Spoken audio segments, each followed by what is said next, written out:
Well, I hope that this afternoon we can wrap up our discussion of Descartes. We've come far enough in Descartes to see that plainly he is not an empiricist, but a rationalist. There is a priori knowledge independent of experience. In fact, his classic example of that was his discussion of a piece of wax whose empirical properties are subject to change. But the wax as an object of thought, the concept of the wax, remains. Now, I want to start, therefore, with that notion of a thought object. Not a sense object, but a thought object. Plainly, Descartes is maintaining that we have other kinds of ideas than particular sensory ideas, particular empirical data. We also have concepts. I think he would agree, universal, abstract concepts. And he wants to maintain that these concepts, these thought objects, have a kind of reality of their own. So that certain things are universally true of certain thought objects. They have an objectivity of their own. And it's in that context that he's able to distinguish in these last two meditations between the essence of material bodies, that is to say, the concept of matter, the essence which you conceptualize of matter, and the existence of material bodies that you perceive with your senses. So his approach to meditation 5 is in terms of concepts, thought objects. Whereas his approach in meditation 6 is in terms of perception of sensory objects. And let's keep that distinction clear. If you were at the Dallas Willard lectures a couple of weeks ago, you remember that he made that distinction by rejecting the kind of theory of knowledge that he called sensism, as if the only knowledge we have is knowledge through our senses, which would be obviously an awareness of sensory particulars, empirical data. And what Willard did instead was to talk of certain objective, real meanings, which have an existence of their own sort, once they become part of the currency of thought, the objectivity of meanings. And this is the sort of thing with which Descartes would heartily agree. Because the meaning of a word like matter becomes an objective thing. Matter has a real nature, an essence that we can conceptualize. And so he's talking in that sense of thought objects that can be universally understood in a common way. There are other examples of the same thing. Go back to Aristotle and his discussion of the laws of logic. The laws of logic are objective.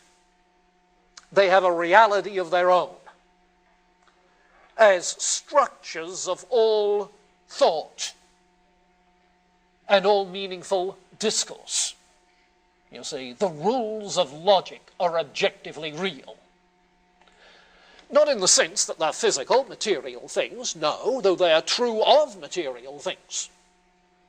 Boys will be boys is a nice way of putting the law of identity. A rose is a rose. Yeah, that may be a poetic idiom. It may be a logical truism, but it's objectively true. You say anything that has the logical form of the laws of thought is bound to be objectively true, necessarily true. And at least one of the concepts that he deals with in Meditation 5, namely the concept of God, he deals with in terms of the objective reality of the laws of logic. In fact, I think that's true of matter as well.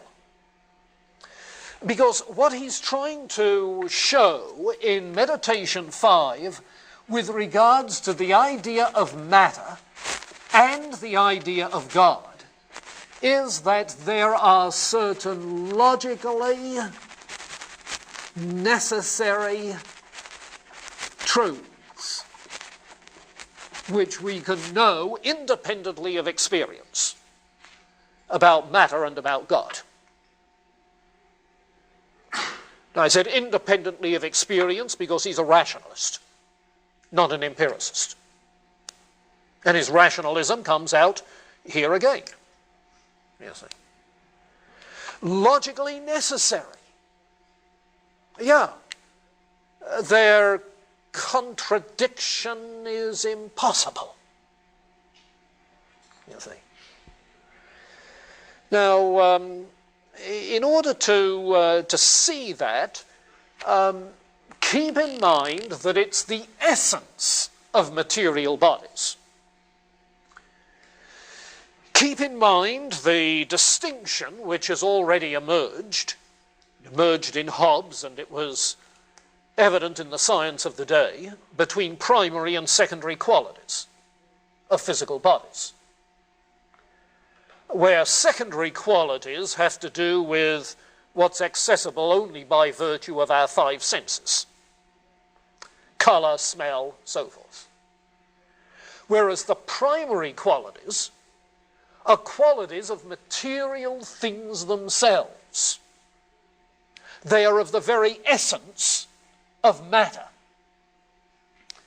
Now, you know what those primary properties were. Size, shape,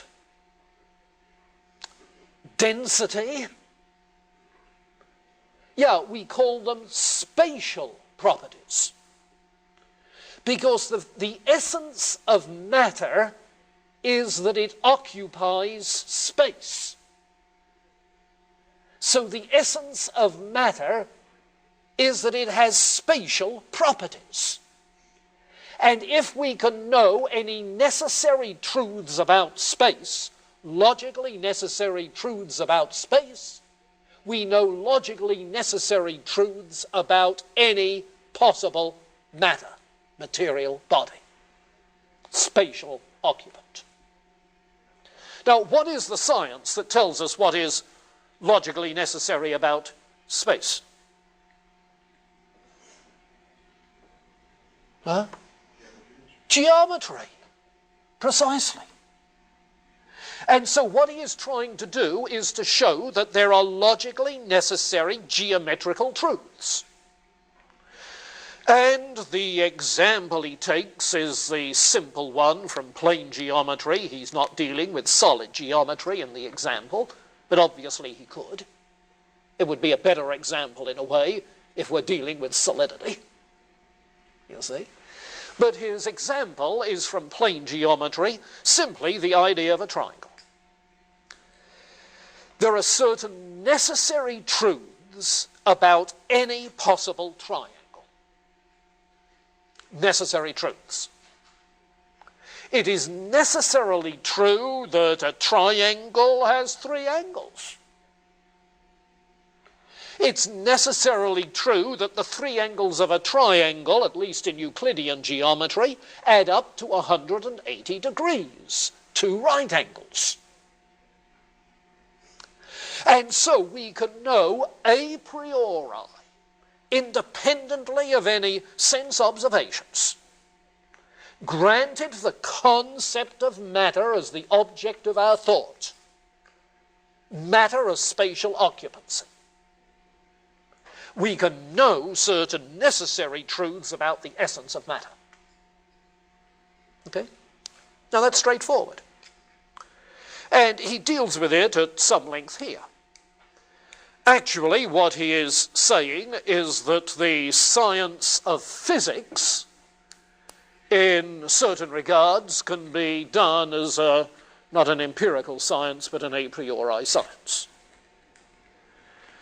And indeed, if you are thinking of branches of physics that were dominant in his day, like optics, then optics can be done a priori simply by figuring out angles of refraction and so forth, which optometrists do to this day. You see. Don't try to go into optometry if you don't like geometry. So then, the essence of matter comes out, and of course the science of his day was Newtonian, at least was going to be Newtonian. It was in the process of becoming that, because Newton was not yet. God says later on, let Newton be, and all becomes light. Not yet, you see. But that is the kind of physics that he's dealing with. He has, in other words, a mechanistic view of material bodies, including the operation of human bodies. Matter, causal forces that produce changes in human bodies. Okay? Now, in Meditation 5, he seems to spend, however, relatively less time on the essence of matter than he does on the idea of God. But the concept of God is another concept. God is not an object of sense observation. But the concept of God is something which is thought, not as a generalization from sense observations, but thought in the abstract, in that sense. And in Meditation 3, we've seen he's already been dealing with the concept of God. The concept of God as perfect being. Now, here in Meditation 5, his interest is in the concept of God again, but in the question of God's existence. Now, you might say, why that if he's talking about the essence